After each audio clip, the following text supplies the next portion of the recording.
আমি মারা গেলে আমার মৃত্যুর কষ্টের ভাগ আমার স্ত্রী নিবে না।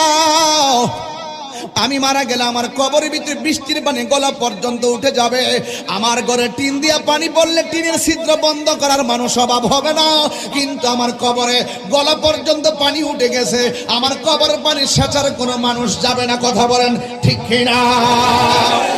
এই জন্য যুবক, আমি কি বুঝাইতে চাইতেছি, এই দুনিয়ার কেউ কাহার আপন হবে না।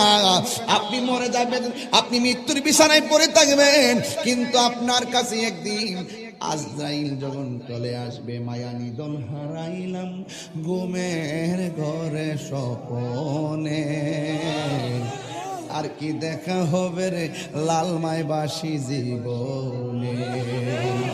ওরে রং হাসির খোরাক দিচ্ছেন, আল্লাহর কসম করে বলছি, রং মোহনে থাকবার বন্ধু পালঙ্কে শুইয়া, কোন সন্ধানে আজরাইল ঢুকিল আসিয়া।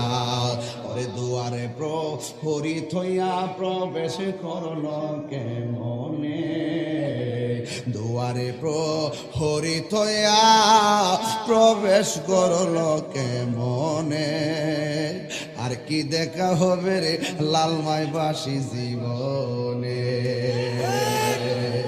ঘরের পাশে মা বসে থাকবে, ও ফুচলটা কেমন লাগে, ভাই বসে থাকবে, ও ভাই কেমন লাগে, কিন্তু ফাঁকি দিয়া হঠাৎ কিরা কয় আমার মাথা কেমন জানে করে, আমার বুকটা কেমন জানে করে, আমার শরীরটা কেমন জানে করে।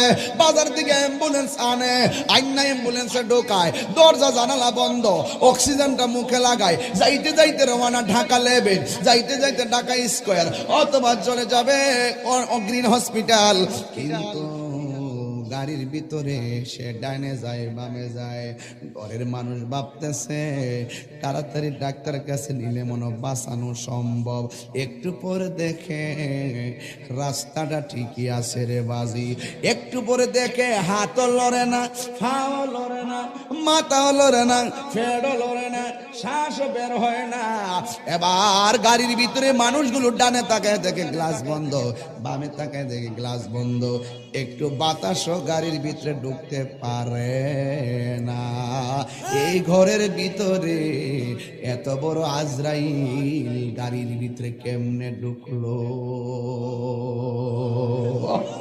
মদিনা মদিনা আসে গো মুমিনের ঠিকানা, বলো